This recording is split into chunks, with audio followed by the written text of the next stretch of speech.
got us a granite ridge. It's got a little dimple. It's got a little bit right here. I don't know if you can see that in the camera or not. And it's got a little tiny dent right there. So we're gonna explore that. Got a little bit of D-lam right here. And then we got this all butterflied open because it's all D-lam back there. I'll have to walk around. But the awning is coming out on this other side as well. Then I'll get up there and show you the roof in a minute. The roof's already off. You can see the fabric look like it could come out from the track. Alright, let's see what we got going on here.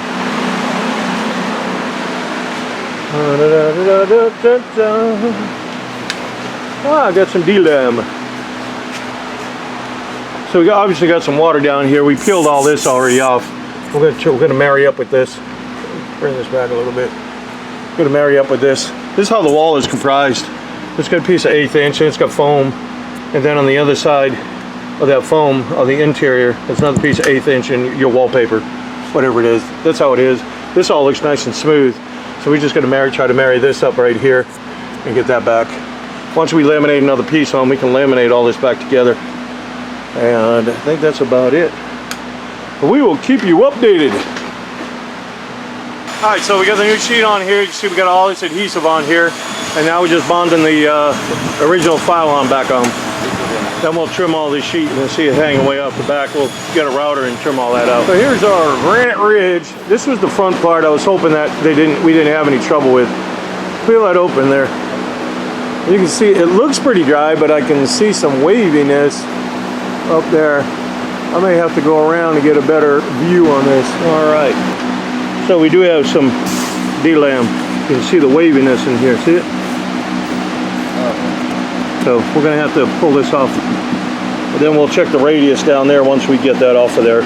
It's all dry, but it still has a little bit of fuzz on there. So you can't just glue that back.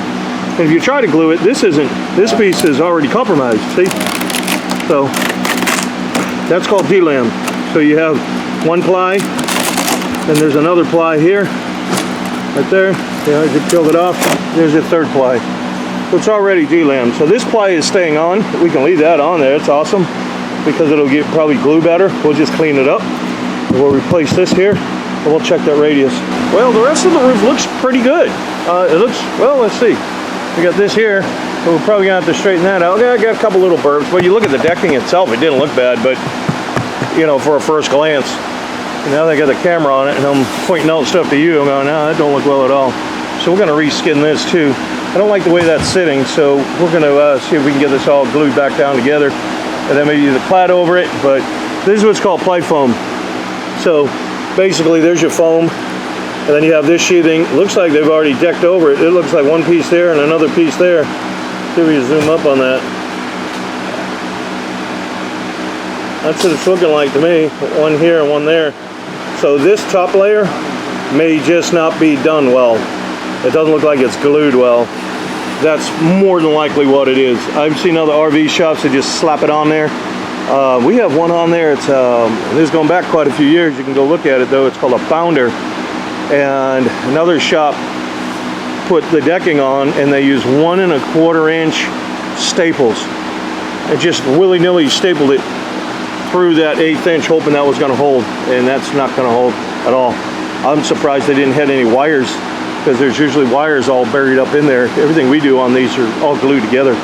I don't want to start throwing fasteners in it. So even like here where they've got some fasteners, I think they got a few here, you got to watch it because sometimes they'll have these wires traveling in one of these little trusses.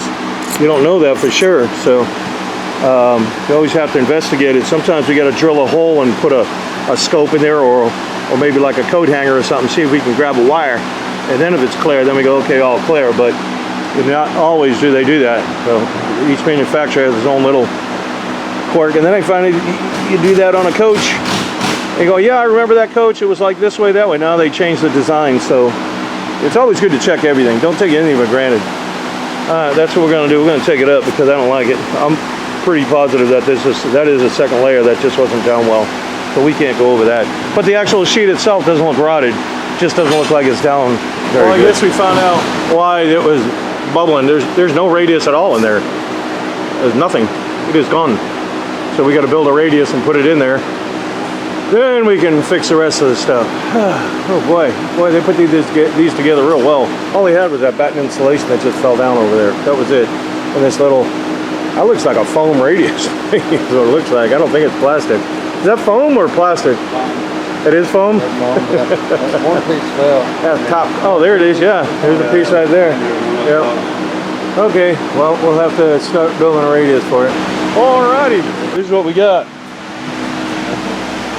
Someone tried to put another, another roof on top of this. That's the fleece, that white that you see, all that. That's all the fleece from the original roof. They just went over it. They just threw another deck on it and went over it. So it's not really glued down, it's sporadically glued down here and there, but there's so much waviness in it that it wasn't done right, we have to rip it up. So that's what we're working on over here.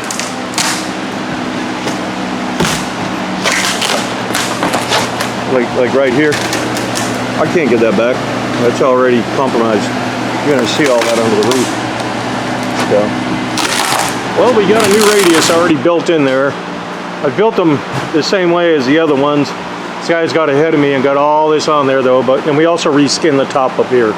So we get that, built that new radius, and then we line it with some steel, some sheet metal. We're gonna put another piece on the top to go up like that. That'll pull this whole thing back together. And then we also got some of that curve out of there. So now we can glue the new Phylon, well not the new, but the existing Phylon back on there.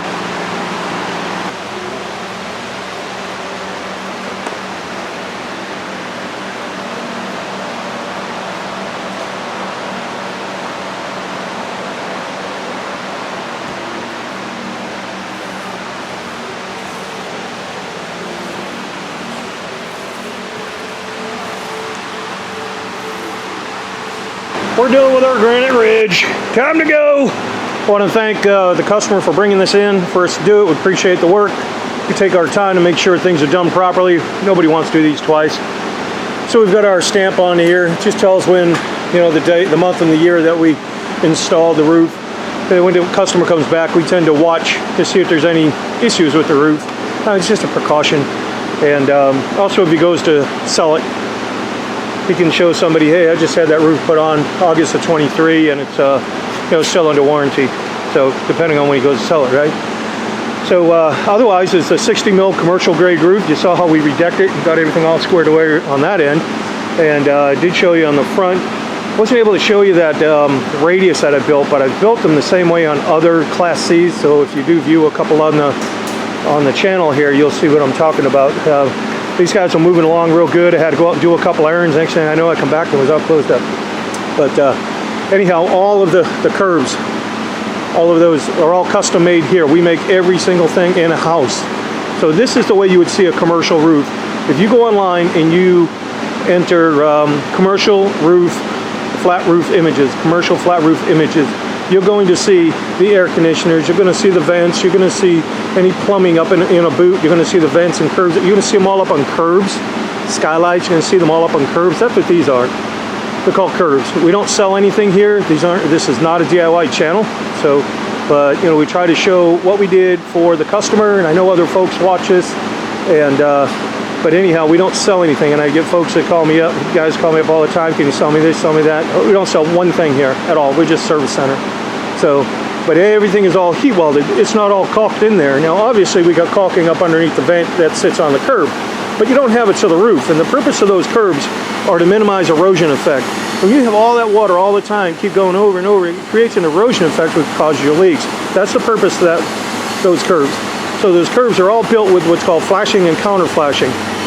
So what the flashing is, this would be your flashing part right down here. This is your counter flash right here. All of them are built that way. So now when the water, if you get stuck in a heavy storm and it's just barreling across the roof, it's going to come up, it's going to hit here, and it's going to travel out, around. It's not going to jump over. And as you can see also in here, we don't put screws in these. These have been problematic from day one. It's a terrible design, but what happens is they'll tend to crack. You put screws in here, and I've done a lot of different so-called remedies. I've made these a lot larger.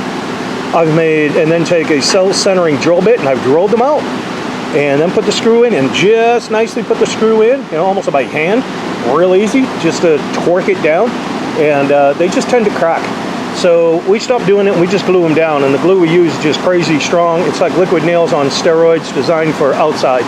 So we don't do any of the screwing down. So what happens is, especially on these shower lenses, when it's hot out and you got the sun beating on that thing, then it really expands. It expands pretty much, you know, quite a bit. So now you get a thunder shower and it comes down and it'll want to contract it. That cold water hit it, it'll want to contract it. When it does, if you have a screw here, it'll tend to push and pull against that screw, and then you end up with these little fractures in there, and that's really what causes a lot of the issues. So all of this is all heat welded. This is all heat welded all the way inside there. All this is all heat welded together. Like I said, we just have this here. We got a good bead underneath this. So if you're a DIYer, I'll give you a tip. We don't screw them down, but when we put these on here, you can see I got probably a good 1/4 inch of adhesive sealant underneath here, and I'm making like a bed of caulking for it to sit on. You nestle it down on there, and you just take a tool and you trim it back in, kind of push it back in, make sure it's nice and tight. That's it. You just let it cure out. It'll stay. It's not going anywhere. I've had some of these where customers come back, maybe a tree branch hit it or whatever, and got to replace it. It's a booger to get off. It's a lot of work. So what you're looking at here, that's an intake, and this is a solar fan. So I designed this system up because a lot of times on these here, you get, especially in the spring and the fall, when the weather, you get that drastic temperature change from the morning to the afternoon. You know, you may have some frost on the top of here, and now when you have it on here, you actually have it on the inside of this lens. So now the sun comes up, it'll evaporate what's off here, but what's on the inside, it can't evaporate, so what it does is just condensate it, and then it drools down on the inside. And if you don't have, you know, a curb like this, it would just go into, you know, the roof deck. But in this case, if we didn't have these fans here, this fan and this system, the ventilation, it would probably get down into the curb too, and it would just get soaked up. That's all it does, it gets soaked up. Next morning it does the same thing. Next following morning it does the same thing. So it'll keep doing that, and that's what's called dry rot, because it's basically, you know, it's not a leak, it's just condensation or other elements that are creating a climate change difference, which is creating moisture, okay? So what I did is, inside here is a trough, and that trough goes to this pipe. So if you were to take this off, and inside here I also got a piece of foam. That's a piece of perforated foam. I put that in there to make sure bees don't want to go down inside there. So this is all open. So basically when the sun comes up and evaporates this off, this solar fan will kick on. So once that fan kicks on, it's drawing air, and it's drawing it from here. So it comes in, it goes, there's an inner lens, so it goes over that, in between the two of these. It'll go over it, come down, and exit, right? That's how it works. Real simple. You don't have to monitor it. You don't have to do anything. It's going to work automatically. It's done. So that's the easiest fix that I could find, especially for, you know, for these live foam roofs. But I tend to put them on all of them, just put them on there. It's just a good idea, good practice. So again, all this is all heat welded in here. Everything again is all, we fabricate everything here. So this is the plumbing. This is the van. So if this pops off, if you clip that with a tree branch and it pops off, it will leak inside there because there's nothing else to keep the water out. It will leak in there. So come up here, grab that off the plumbing and put it on this one. Or you can just tape over it, whichever, but get it covered up, okay? You can put a plastic bag on it, tape around it, whatever, plug it up. But if you did take it off of this one, if water gets in that pipe, it's just going down to your holding tank. So I doubt you're gonna have so much water in there to fill up your holding tank from a rainstorm, even the heaviest rainstorm, right? So you can, or that one, either one, you can just rob it and put it on this one. And then when you get a chance, you put a new one on. So we got the air conditioners, as you can see, we got those on there. We got a couple of mounts in the back. All that does is give it some balance. And then right up in the front here, we have another piece of counter flash. So now when the rain comes down, well, let's stop here. Up underneath here is a foam gasket. That's the way the industry does it, just a foam gasket. They work pretty well, but I don't like to see all that weather come back into them. I want to keep the weather away from it. So when the water comes down, it's raining, water's coming down, wind's blowing, I don't want it to blow back into that gasket. I want it to stay away from that gasket. So I put this other piece of counter flash that you can see on the front, and it goes up underneath the cover, and it goes over the counter flash on my curb. So now the water will come down, goes below that counter flash on the curb, and washes out. That's the design of it. We've got the same principle over here. We made a curb for the antenna. And then obviously you got the same for the vents. You may or may not want to put a cover on that, I'm not sure. But these ones are rain ones. He bought these 2 new ones. Those are 2 new ones that he purchased. And then when we go to put the gutters on, we glue the gutter on. We don't use boodle, we glued it on. And when you glue it on, let's see if I can pop this. You see every one of these screws are all sealed. Every one of those are sealed. So we get those all sealed up nice. Now when we push that on there, what tends to happen is the caulking kind of bursts up in the top. So we strike it down, and then we wait for that to cure out. And when it cures out, we go over it with a 1 strike. When that cures out, we go over it with another strike. So the reason why I go over it with an extra strike, basically putting, I guess if you want to say 2 strikes, maybe even 3, however you want to look at it. But if you've ever operated a caulking gun, when you run a bead down there, you're going to hear it pop and crackle. And as you're going along, so you just injected an air bubble. So now these coaches, they tend to twist and flex and rack quite a bit. And that could be a breach. And if it breaches, now you got a leak. So my thought is, if I go over it with another pass, what are the chances of having 1 air bubble land on top of another one? Probably slim to none. So that's why I put those extra ones on there. And then, like I said, everything's all sealed. So we put some new gutter spouts on here to get it to direct away from the coach. He had all these pieces in the coach, so we put all them back and got all those squared away. Fixed his license plate up down there. And we went around, obviously sealed all this. Got these boots here. These things tend even, and this is a pretty good ladder, but still you can see how that moves. And typically they have these mounts right here on the roof, and they slobber it with self-leveling. And after all of this nonsense, then it starts to leak, and then you just start getting rot. So that's what those boots are for. Those aren't going to rot. That's a special sealer that's in there, and it stays flexible. It's done. This is all commercial stuff. Everything we use on here is commercial. So the membrane itself is a 60 mil commercial grade TPO. TPO stands for thermoplastic. Great system. Some people like PVC. They say, I'm going to go with PVC. PVC is a good system. However, it's just costly. It's expensive. Most of the places that are using PVC on a commercial end are using it for like chemical plants or even certain restaurants when there's some sort of fallout from whether it be an exhaust or something that the plant has that produces a byproduct that may get on the roof. Sometimes that will irritate or degrade your typical roof system. So PVC is generally designed for that purpose. But you're not going to have that issue with TPO. And again, PVC is just a lot more expensive. PVC initially is a little more pliable to put down than TPO, but after it ages a bit, it's actually a harder product. So this will stay more pliable. So pound for pound, dollar for dollar, this is a great system. And again, everything heat weld. But this is a 60 mil. So in the commercial industry, they start off at 45, then they go to 60, and that's 90, and you get 120 and so forth. But so we're really upping 1 grade from even commercial on these RVs. And see if I got a piece here. So this is a piece of it right here. And here's all our information. So if you really want a sample, you can reach out to us right here, even on our website. You can go there, rvroofinstall.com. We don't mind sending you out a sample for sure. And then right here, see this is basically a structured membrane, so it's got a weave in it. And you can see here, see all those little squares in there? That's that weave that I just showed you that was on my finger, that little white stringy thing there. That's what that is. And what that does is it helps resist against hail, tree branches, things like that. It's going to be pretty hard to poke a hole through this. And if you do, we can put a hot patch on it. So it's real simple. We just put a hot patch on it, you'll be done. Unlike other roof systems, you can't just put a hot patch on it, you know, on an RV roof.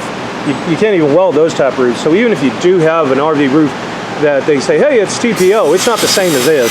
It's just low budget grade. The difference would be like Chevy Chevette years ago, they made, or Chevrolet made the Chevette, and technically that was a car. It's a low budget car. That's what they put on the RVs, okay? That type of roofing, low budget. And what we're putting on is like the Cadillac Escalade, all right? Much better product. It's a lot thicker, but you can't weld any of that together. It'll make a hot mess, you burn right through it. So all that said, even the maintenance on this is real easy. Wash it a couple of times. You can run through a truck wash. If you want to come up here and pressure wash it, just basic dish soap will clean it up nice. I'd like to see people wash them a couple times a year, and that's it. I mean, it's real easy to take care of. So the warranty works, this system, the material right here, this material is warranted for 20 years from the manufacturer. the manufacturer says the material will not fade abnormally for 20 years. It's going to fail eventually, and it will degrade over the years. It eventually will, but it'll last for 20 years. So all that said, they do not, and this goes along with any membrane company like Jayco, all the other ones, same way.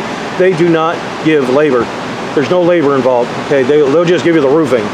But I don't want someone coming in here and saying, oh, well, you didn't put it together right. Now the thing fails. Well, just bring it back to us. So the first inspection, I really like to see them before 60 days. That's really what I like to see. That's the initial inspection, because I want to see it move. I want to see it rack. I want to see it flex. I want to see what's going on. And then we go around, make sure we address everything, in particular to this granite ridge.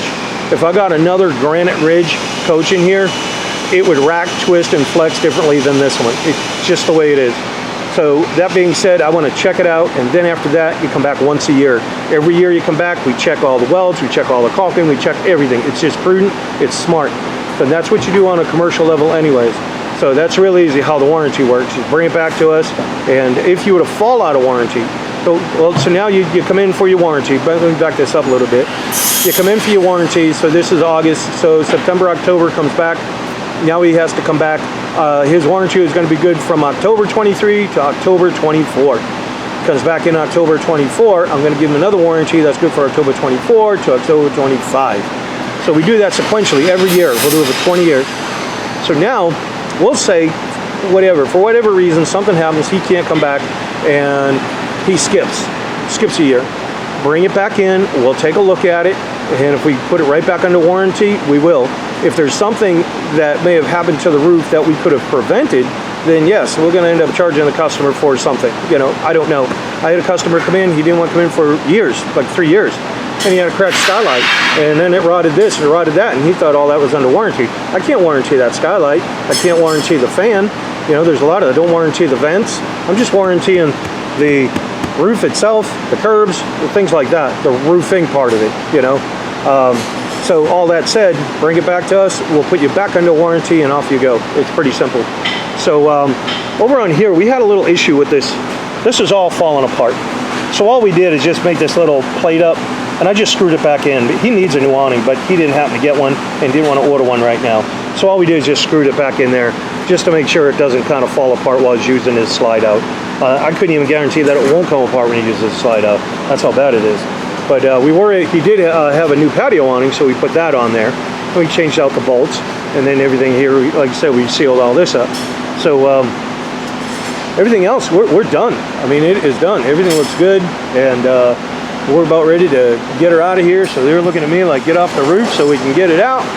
And we appreciate you watching. And like I said, if you want any other information, we don't quote on social media. And like I said, these aren't DIY videos. And I have some guys hit me up for questions and this and that. And I'm not too good to answer them. I'm just too busy to answer them. So I don't want to disappoint anybody. And there's a lot of stuff behind the scenes that I do that I don't show every little bit, and I just wouldn't have time to go over it all, and all the materials and all of this and what I use and so on and so forth.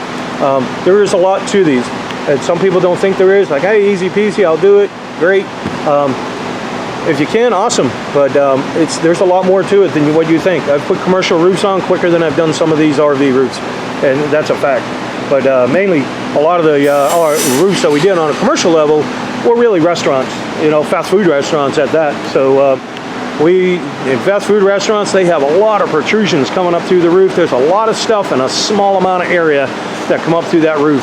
So you have to be good at what you're doing. But that was many years ago.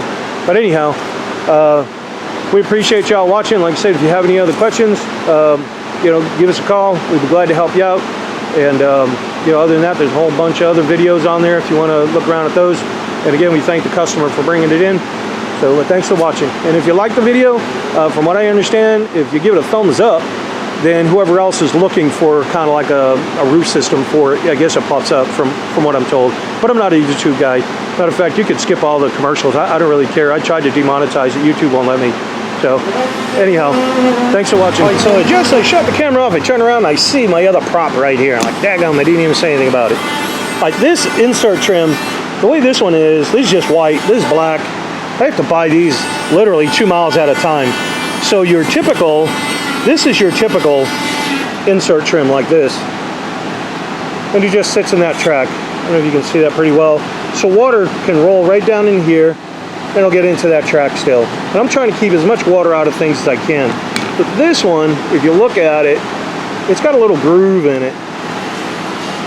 It's got a little groove in it. And that little groove sits in the channel. See if I can get a better view. See how it's sitting in the channel like that? And then I like the way it bulbs out. So now when the water rolls down, it'll roll down into the gutter. So we changed all of that out for him, all of that. We already did, when we fixed all of this down here, all that D-lam, we did the same thing. So you can see even when we did this D-lam, boy, that come out really nice. You can't even tell we were in there. Yeah, that come out really, really well. And we try to do that because if anybody ever went to sell it, we don't want to make it look like we had to hack something up. You know, that always throws red flags. So I like to try to do the best I can to keep things as original as I can. So even around the back, we had to do the same thing. I just replaced that molding. I don't know if you can see it, it's kind of down there by the license plate, that white stripe. We replaced that. And then the only thing I got to do now is I got to put a sticker over that. I got to put a sticker over that camper load. We'll put our RV roof install decal on there. All right. Well, now you know about that there. Awesome. Care package. So in our care package, we have caulking. We got primer. We have got 2 patches. Those are heat patches. We got a patch peel and stick patch. We got a checker tool. We've got a magnet. And the rest of this is just pens, keychains, brush, nozzle. Okay, so if we have a hole in the roof, it will simulate a hole. You can do hole simulations.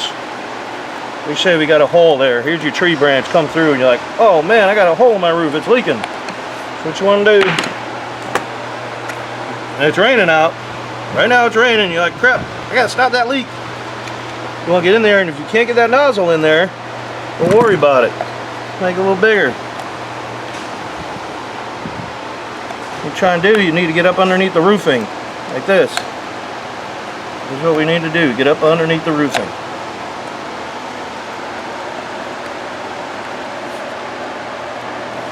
Then you're going to take and you're going to put this up inside there, and you're going to squeeze, squeeze, squeeze, squeeze. Hopefully this thing is plugged up. There it goes. Just squeeze, squeeze. You want to try and get up underneath this part too. Squeeze up underneath there. Put some more underneath there.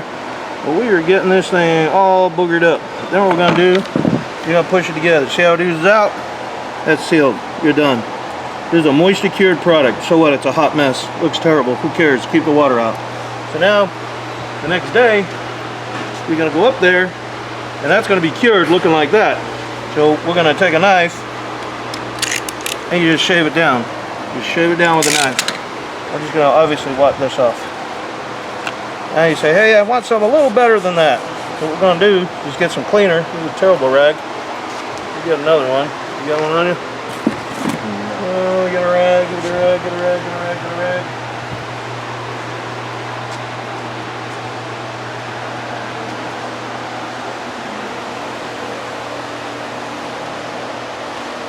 Hey, how you doing? What you gonna talk about, man? Nope, just leave it alone. Oh, leave it alone right now.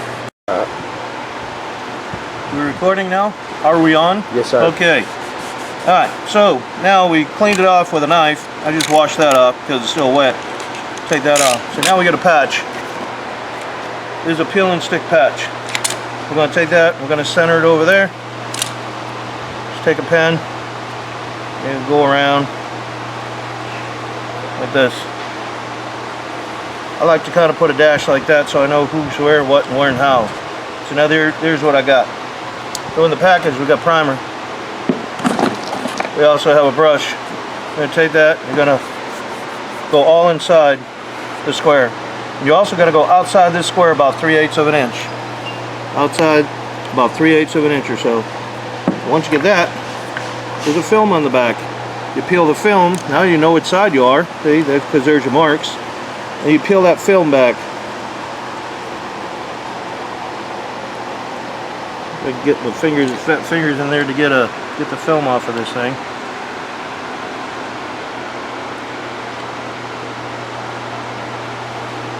This is just a regular roof tape. That's all it is. We put them in all the care packages. Get that daggum thing off of there. Probably use some fingernails. Probably help. Come on. There it is. Okay. Oop, hit, there it is. Now you got the film.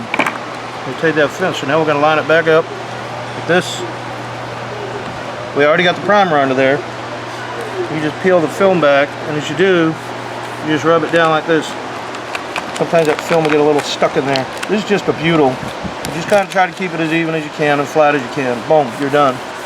There it is. So now, out here, this is where your primer is. You put the primer on there. You got primer there, and now you're going to put primer here. You want to prime all this area with your brush. Prime all that. Then you're going to come back.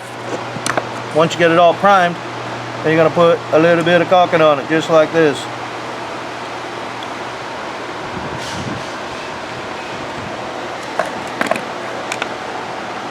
That's simple. If it doesn't all sit in there, you can always take your finger and go around it if you want.